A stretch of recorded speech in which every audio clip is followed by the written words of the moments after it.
बिस्मिल्लाहिर्रहमानिर्रहीम। अस्सलाम वालेकुम रहमतुल्लाहि व बरकातुहू।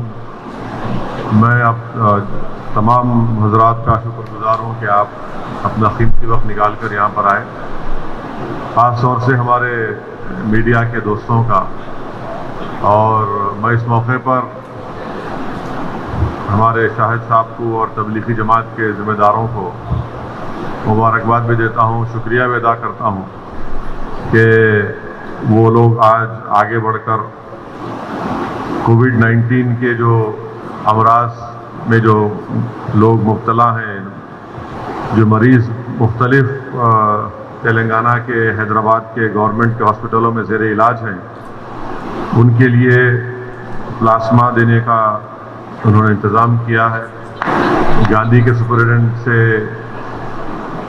आप लोगों की गुफ्तगू हुई और उनके बोलने पर आप तमाम हज़रात तैयार हुए हैं।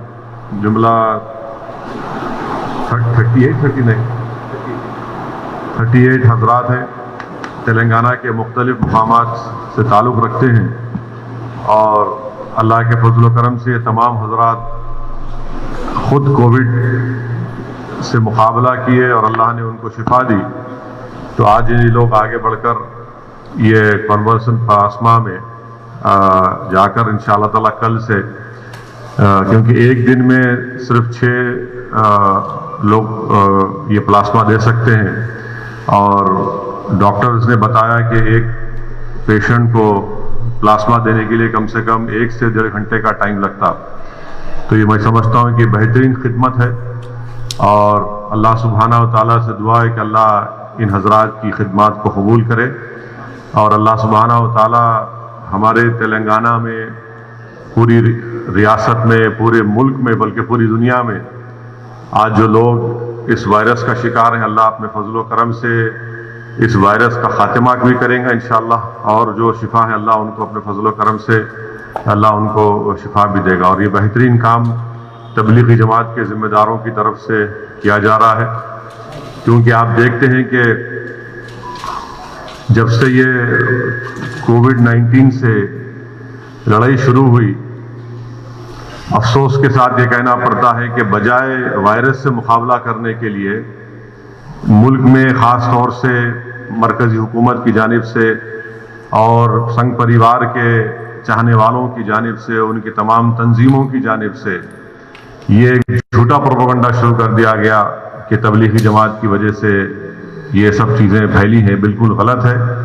मैं शुरू से कह रहा हूँ कि 30 जनवरी को हमारे मुल्क में पहला पेशेंट आया कोविड वायरस का।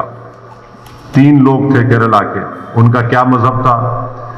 फिर इटली से आए हुए टूरिस्ट थे, और उसके बाद बाज़ाब्ता आप देखते हैं कि बदबख्ती की, अफसोस की बात है कि हमारे मुल्क में ये वायरस फैलता जा रहा है, और आज करीब 1,85,000 के ऊपर से ज़्यादा केसेस हो चुके हैं। 3,000 से ज़्यादा भारत के रहने वालों की अमवात हुई हैं। ये बड़ी अफसोसनाक बात है, मगर अल्हम्दुलिल्लाह हम तमाम को मिलकर इस वायरस से मुकाबला करना है। और मैं आपके ज़रिए से उन तमाम लोगों से भी अपील कर रहा हूँ जो कोविड के वायरस के पेशेंट थे और उनको परवरदिगार ने, अल्लाह ने उनको शिफा दी, उनको भी आगे बढ़कर इस कन्वल्सन प्लाज्मा में उनको हिस्सा लेना चाहिए, ताकि जो आज पूरे मुल्क में ये वायरस की वजह से लोग परेशान हैं और उनको सेहत मिल सके, उनको शिफा मिल सके। क्योंकि याद रखिए कि आप ये काम करके ना सिर्फ किसी की जान बचा रहे हैं, बल्कि आप एक बच्चे को यतीम होने से बचा रहे हैं, एक औरत को बेवा होने से बचा रहे हैं, एक माँ को उसकी कोख उजड़ने से बचा रहे हैं, ख़ानदान को बचा रहे हैं। तो हम तमाम की कोशिश ये होनी चाहिए कि हम इंसान की जान बचाएं, और यही सबसे अहम तालीम इस्लाम की है कि इंसान की जान बचाना ये बहुत बड़ी हुक्म है, ये बहुत बड़ी तालीम है, और इस पर हम तमाम को अमल करने की बहुत ज़रूरत है। और ख़ास तौर से हमारे वतन अजीज़ के हम वतनों की जान बचाने के लिए हम तमाम को आगे आने की बहुत बड़ी ज़रूरत है। मैं फिर से तबलीगी जमात के ज़िम्मेदारों का और ख़ास तौर से ये 38 अफराद का जो बड़े ही ईसार और क़ुरबानी के जज्बे का मुजाहरा कर कर आज आगे आए हैं। मैं इन तमाम का शुक्रगुजार हूँ और मेरी अल्लाह से दुआ है कि जल्द से जल्द अल्लाह सुब्हानहू व तआला हमारे मुल्क को, पूरी आलम को इस वायरस से, इस बीमारी से छुटकारा दिलाए। अतहर मोइनुद्दीन साहब जो मुतासर है उन्हें खून दे सकते, तो उतने ही मुतासर हुए अल्हम्दुलिल्लाह।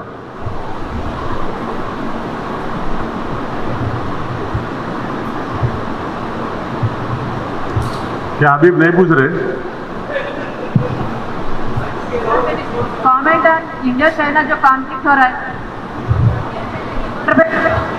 जोर जोर से बोलिए। ये दो ये मुफ्ता ये माइक दो। हेलो इंडो चाइना के बॉर्डर पे जो कॉन्फ्लिक्ट हो रहा है उस पर आप कमेंट क्या है? हाँ,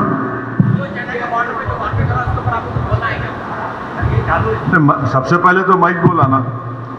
आप लोग देखे होंगे कि मैं तो जुम्मतुल विदा की तकरीर में जो ऑनलाइन पर हुई थी उसमें मैं इस बात का जिक्र किया, आज भी कह रहा हूँ कि 5000 से ज़्यादा चीन के सिपाही इंडियन टेरिटरी पर कब्जा करके बैठे हैं। जितने बड़े बड़े डिफेंस के एक्सपर्ट्स हैं, रिटायर्ड लेफ्टिनेंट कर्नल्स, जनरल्स हैं, वो लोग बता रहे हैं कि चाइना ने पहली मर्तबा इस तरह से एग्रेसिव तरीके से फांग सांग सू में और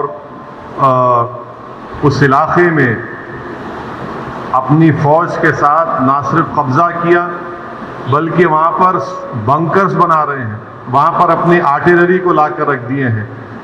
और तीसरा ये है कि दुनिया ने वो वीडियोस भी देखे कि कैसे वहाँ पर भारत के सिपाहियों की बहादुर फौज से चीन की फौज ने उनसे किस तरह का नाजेबा सलूक किया। चौथी बात यह है कि गवर्नमेंट ऑफ इंडिया की तरफ से डिफेंस मिनिस्टर का एक स्टेटमेंट आया मीडिया को कि वो चीन से बातचीत कर रहे हैं। हम ये पूछना चाह रहे क्या बातचीत कर रहे हैं आप? बातचीत अगर कर रहे तो क्या बातचीत कर रहे? क्या आप इस बात को मानने को तैयार है या नहीं है कि चीन भारत की जमीन पर कब्जा कर चुका है? और बातचीत क्या कर रहे हैं आप? बातचीत तो यही करना चाहिए ना, बोलते क्यों नहीं फिर आप? और फिर यूएस के प्रेसिडेंट बोलते कि प्राइम मिनिस्टर का मूड के बारे में बात करें, मगर प्राइम मिनिस्टर देश को, कंट्री को नहीं बताते कि चाइना से क्या बातचीत हो रही है। कंट्री को कॉन्फिडेंस में लेने की जरूरत है। अब यूनाइटेड स्टेट्स के फॉरेन रिलेशन कमेटी के चेयरमैन का भी स्टेटमेंट आया कि चीन एग्रेसिव बिहेवियर करा, तो क्या है ये?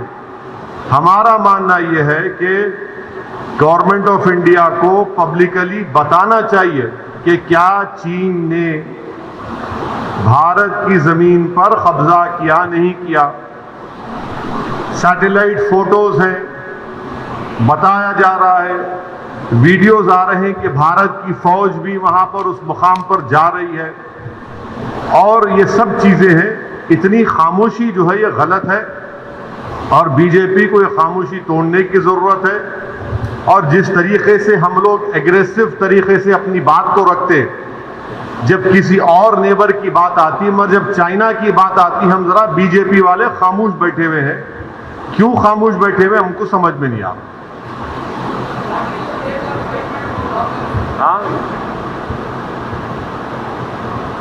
Sir, what is your take on 5.0 lockdown? Why are you criticizing the lockdown and again? This is the last question.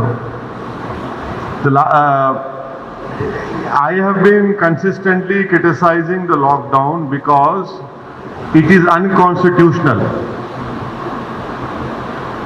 If you read the constitution, states under the state list, the states are responsible for public order, health and law and order. The government of India and the Modi government cannot violate the Constitution 7 schedule. They cannot use NDMA Act to dictate the state governments how they should run their law and order, what should be closed, what should not be closed. It is very unfortunate, and I don't know, I cannot answer your question, that why did the chief ministers accept this diktat, or this unconstitutional diktat of Modi government? Am I against lockdown? No.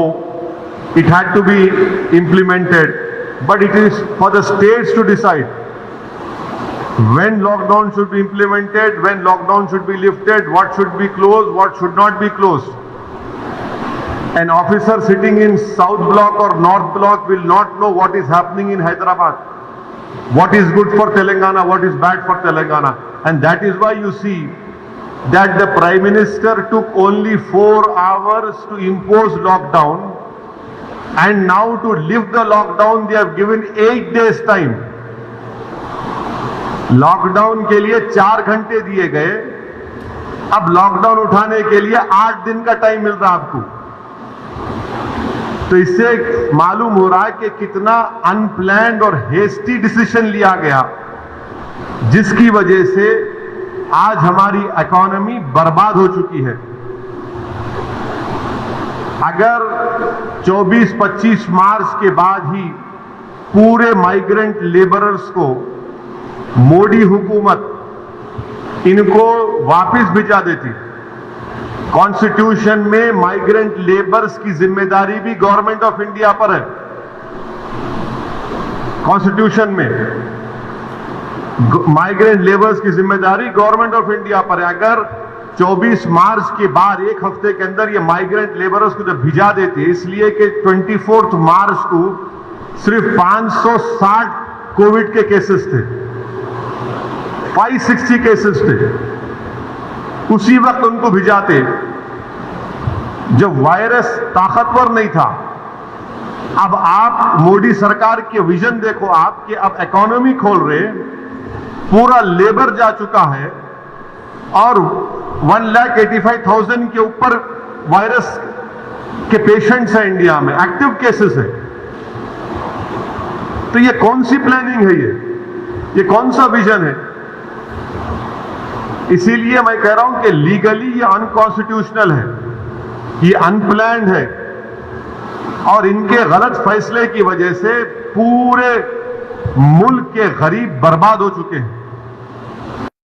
अभी आपको ये बर्बादी नजर नहीं आएगी, 15-20 दिन, महीने भर के बाद जब आप लोग बाहर निकलेंगे उनको अंदाजा होगा कि क्या हाल हो चुका है। तेलंगाना स्टेट गवर्नमेंट खुद कह रही है, चीफ मिनिस्टर का स्टेटमेंट है कि FRBM एक्ट को 3 से 5% जब करे तो उसके कंडीशंस लगाए वो गलत है। चीफ मिनिस्टर खुद कहा कि स्टेट के लोन्स को डिफर करना था, वो भी गवर्नमेंट ऑफ इंडिया तैयार नहीं है। वेज एंड मींस एडवांस को 100% करना, वो भी तैयार नहीं है। तो मोदी गवर्नमेंट स्टेट गवर्नमेंट्स की क्या मदद कर रही? कुछ मदद नहीं हुई अब तक। इसीलिए स्टेट गवर्नमेंट्स के पास रेवेन्यू नहीं आ रहा। चीफ मिनिस्टर और तेलंगाना गवर्नमेंट का स्टेटमेंट आप लोग देखे होंगे, आप मीडिया कॉन्फ्रेंस कवर किए सीएम की, जिसमें तेलंगाना सीएम ने कहा कि तेलंगाना को 11,000 करोड़ का रेवेन्यू आता था महाना, अब वो जाकर 1200-1100 करोड़ हो गया। 3,000 करोड़ तो खाली तनख्वाहें देने को जाती हर महीना स्टेट गवर्नमेंट। तो मोदी गवर्नमेंट क्या सपोर्ट कर रही स्टेट गवर्नमेंट्स को? कोई सपोर्ट नहीं है। और ये जो 20 लाख करोड़ का ये जो बजट इकोनॉमिक पैकेज अनाउंस किया गया, उसको मोदी गवर्नमेंट ने कहा कि 10% ऑफ जीडीपी है। वो 10% नहीं है, वो 1.6% ऑफ जीडीपी है।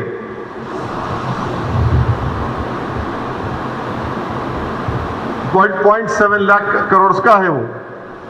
ये चीजें हैं।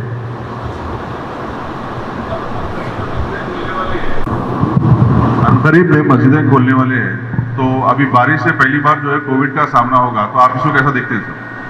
नहीं, आपका सवाल क्या है? मस्जिद नहीं खोलना? नहीं नहीं, मस्जिद खोल रहे हैं ना सर। तो पहली बार जो है कोविड में बारिश हो रही है तो केसेस बढ़ रहे हैं, हर जगह केसेस बढ़ रहे हैं, अल्हम्दुलिल्लाह से तेलंगाना में कम हो रहे हैं। तो इसके लिए आपका क्या सजेशन? आप बोर्ड के मेंबर भी हैं। नहीं, मेरा पूरे मुल्क के मुसलमानों से अपील ये है कि इंशाल्लाह मस्जिदें खुलेंगी 8 तारीख के बाद। तो खोलना पड़ेगा।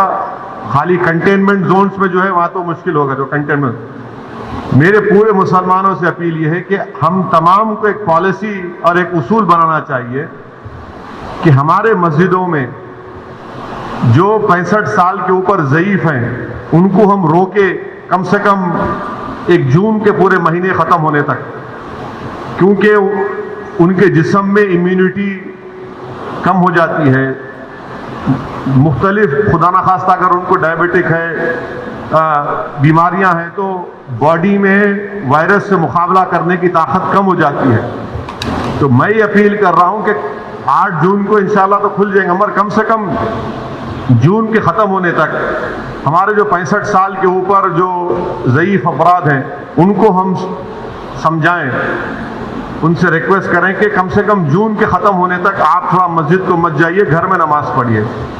जो नौजवान हैं जो ज़रा मस्जिदों को कम जाते, अब वो जाकर मस्जिद को आबाद रखें। तीसरे ये कि मसाजिद में अगर कारपेट है और उस कारपेट को निकाल सकते आप तो फौरन निकालकर पत्थर के ऊपर नमाज पढ़ना चाहिए, क्योंकि कारपेट में एपिडेमोलॉजिस्ट और जितने हेल्थ एक्सपर्ट्स से डॉक्टर्स वो बोलते हैं कि कारपेट में बहुत से जरासीम जम जाते और उससे हो सकता है कि खुदा ना खास्ता किसी को वायरस लग सकता। तो चौथी बात काम हमको ये करना चाहिए कि मसाजिद में बैतुल खला और वजू का इंतज़ाम ना रखें, क्योंकि वो वजू करते, कुली करते और फिर आप आके नमाज पढ़ते, तो लोग घर से ही अपने वजू कर आए और नमाज जब पढ़ेंगे तो नहीं मालूम मुफ्ती इकराम को फैसला करना है कि अगर पूरी दुनिया में जहाँ जहाँ मसाजिद खोले गए, चाहे वो मस्जिद नबवी हो, हरम शरीफ मक्के में हो या टर्की हो या दूसरे मुकामात पर, हमेशा की तरह जो खंडे से खंडा मिलाकर सब बनती थी वैसा नहीं बन रही अब। तो क्या मुफ्ती इकराम ये फैसला दे सकते पूरे मुल्क में कि भाई जब 8 तारीख से मसाजिद खोले जाएंगे तो सोशल डिस्टेंसिंग को बरकरार रखते हुए हम सब बंदी करें नमाज की? ये हमारे मुफ्तियों को सोचना पड़ेगा कि कितना ये कर सकते क्या, क्योंकि मुख्तलिफ ममालिक में हो रहा है। तो मैं तो गुजारिश करूंगा हमारे उलमाओं से कि वो भी इसका फैसला कर ले। मगर दूसरे जो 4 चीजें मैं कहा हूं उस पर यकीनन गौर करिए आप। मैं किसी से नहीं कह रहा हूं कि मस्जिद को मत जाइए, मैं ये कह रहा हूं कि आप सही कह रहे हैं कि वायरस अभी बढ़ रहा है, वायरस खत्म नहीं हुआ है, वायरस बढ़ रहा है अभी। और ख़ास तौर से जो हमारे 65 साल के ऊपर के जो लोग हैं और जो लोग मुख्तलिफ अमराज के शिकार हैं, जिसको किडनी की बीमारी है, हार्ट की है, लंग्स की है, डायबिटिक हैं, उनको तो और एहतियात करने की ज़रूरत है, बहुत एहतियात करने की ज़रूरत है उनको, क्योंकि उनकी जान को बचाने का है। यकीनन हमको एक रूहानी और क़ल्बी सुकून मिलता है जब हम अल्लाह के घर में जाकर सर्वसजूद होते हैं, मगर इस्लाम की हम तालीमात भी है कि जान बचाइए। और अगर खुदा ना खास्ता किसी को ये वायरस होता है तो फिर उनके घर वालों को उनसे जो मुलाकात किए, फिर एक नया सिलसिला शुरू होता है ट्रेसिंग का, प्राइमरी कांटेक्ट कौन थे, सेकेंडरी कांटेक्ट कौन थे। ये मेरे एहसासात हैं और ये उसी वक्त होगा जब हमारे तमाम मुफ्ती इकराम चाहे वो किसी भी मकतब फ़िक्र के हों, वो इसका एक इज्तिमाई तौर पर नोट लेकर सबको बताएं।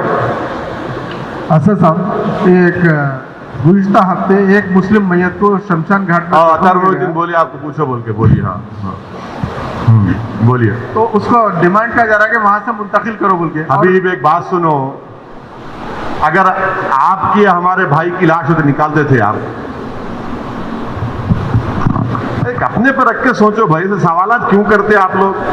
जामे निजामिया का फतवा आने वाला है, देख लो आप, फतवे के ऊपर अमल करो। असदुद्दीन ओवैसी कोई एक गुनाहगार सियासी लीडर है, ये सवाल जो है मुफ्ती इकराम से करना हबीब आप, ये मामला जो है खाला अल्लाह खाला रसूल अल्लाह की रोशनी में होता। हम गुनाहगार आदमी से को पूछ रहे आप अभी, मुफ्तियों से पूछो, फतवा आने वाला है, देख लो फतवा आप।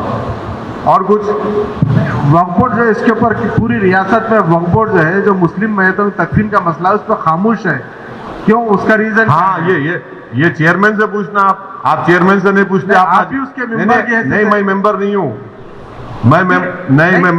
टाइमिंग अब नहीं है। नहीं, मैं मेंबर नहीं हूँ। चेयरमैन से पूछना चाहिए, और आप लोग जाकर ज्यादा चाय नहीं पीना उनके ऑफिस में बैठ के।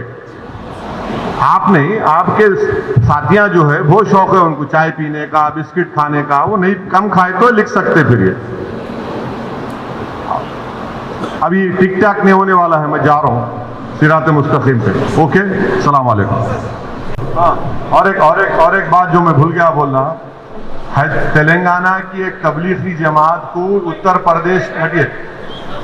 प्रदेश की गवर्नमेंट इलीगली तरीके से मुजफ्फरनगर में पिछले 2 महीने से इलीगली रोक के रखे उनको। हाँ? मुजफ्फरनगर और मीरठ में कितने लोग आए? हाँ? उत्तर प्रदेश में योगी सरकार तेलंगाना के तबलीगी जमात के 40 से ज्यादा लोगों को इलीगली तौर से रोक के रखे हैं मुजफ्फरनगर में और मीरठ में।